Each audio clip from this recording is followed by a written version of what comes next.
Magandang umaga po. Narito po ang mga tampok na balitang sports sa araw na ito. Determinado ang Sinag Pilipinas National Team na maidepensa ang pinakaimportanteng gold medal para sa bansa sa 2013 Myanmar Southeast Asian Games. Kahapon ay tinambakan ng Jong Yuchiko Mentor Team ang lower-rated rival na Cambodia upang mapalawig sa 2-0 ang kanilang unbeaten start sa 7-nation tournament. Narito ang report ni Cristabel De Leon.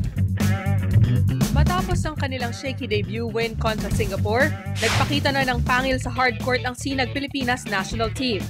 Katapat ang Cambodia, mistulang sinagasaan lamang ng mga alagad ni Coach Jong Yuchiko ang karibal tungo sa pag-ani ng 107-55 dominance. Halos lahat ng mga players ay nagparamdam sa scoring, partikular na sina Bobby Ray Parks at Ronald Pascual na kapwa pumukol ng 18 points. Matinding depensa at near-flawless ball movement ang ipinamalas ng Philippine Quintet na nagbigay ng matinding statement sa iba pang mga kalahok sa torneo. Ayon kay former national coach Louie Alas, talagang malayo pa rin ang bentahe ng Pilipinas pagdating sa technology ng SEA Games basketball. Expected naman yun, layo naman. Pang-high school lang yun. Hindi naman, hindi ko sinasabing ko lang, Fred, pero namang tayo sa, no? Namang tayo sa laban talaga dyan. Sabi ko nga nung last interview sa akin, always lagi time 12 points away from Southeast Asian nations. Naniniwala si Alas na huwag lamang magpakakumpiyansa ay walang hirap na may dedepensa ng mga Pinoy dribblers ang pinaka-importanteng ginto para sa bansa sa Biennial Regional Sports Spectacle. Kaya-kaya ni Coach Jong yan, pare. Ba't mo nasabi? Sobrang veterano si Coach Jong yan. Hindi naman pupuntahin dyan ang hindi veterano.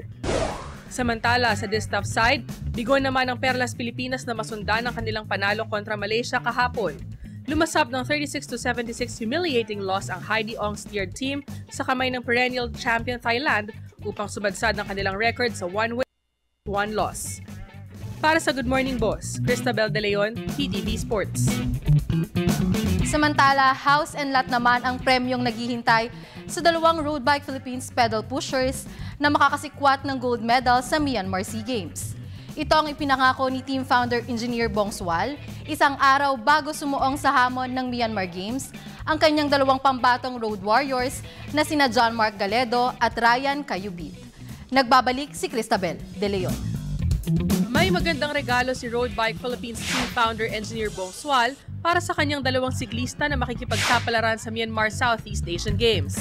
Ito'y kung makakapag-uwi ng gold medal para sa bansa, sina two-time tour champion John Mark Galedo at youngster Ryan Cayubit.